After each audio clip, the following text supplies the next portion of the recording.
టీఎస్ఆర్టీసీలో విధి నిర్వహణలో చనిపోయిన కుటుంబాలకు శుభవార్త చెప్పింది ప్రభుత్వం. 10 సంవత్సరాలుగా కారుణ్య నియామకాల కోసం చూస్తున్న వారి నిరీక్షణకు తెరదించింది. కారుణ్య నియామకాల కింద 818 మందిని కండక్టర్లుగా తీసుకోవడానికి రంగం సిద్ధం చేసింది. వీరందరినీ శిక్షణ ఇచ్చిన తర్వాత కండక్టర్లుగా బాధ్యతలు స్వీకరిస్తారు. 10 ఏళ్లుగా కారుణ్య నియామకాల కోసం ఎదురుచూస్తున్న ఆర్టీసీలోని ఉద్యోగుల కుటుంబ సభ్యులకు శుభవార్త. కారుణ్య నియామకాలు మెడికల్ ఇన్వాలిడేషన్ స్కీమ్ కింద 813 మందిని కండక్టర్లుగా తీసుకోవడానికి ప్రభుత్వం అంగీకరించింది. ఉమ్మడి ఆంధ్రప్రదేశ్ సమయంలోనే కారుణ్య నియామకాలకు సంబంధించి గత కొన్నేళ్లుగా ప్రభుత్వానికి మొరపెట్టుకున్న కారుణ్య నియామకాలపై స్పష్టత రాలేదు.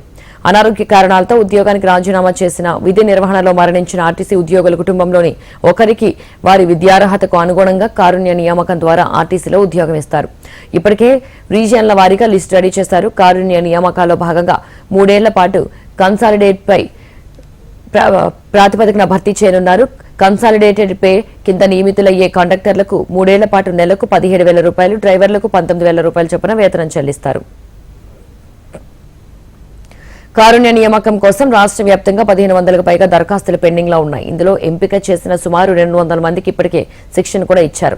కానీ నియామకం చేపట్టలేదు. ఇప్పటికే శిక్షణ పూర్తి చేసుకున్న వారందరికీ తక్షణమే నియామక ఉత్తర్వులు ఇవ్వాలని సంస్థ ఎండీ వీసీ సజ్జనార్ ఆదేశించారు.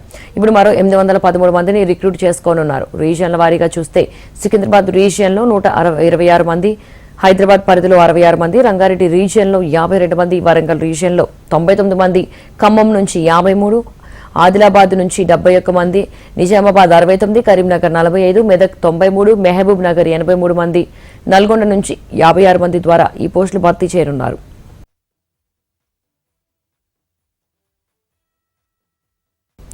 మొత్తానికి కారుణ్య నియామకాల పట్ల కార్మిక సంఘాలు ఆనందం వ్యక్తం చేస్తున్నాయి. కానీ వీటిని రెగ్యులరైజ్ బేస్ లో తీసుకోవాలని వారు సూచిస్తున్నారు.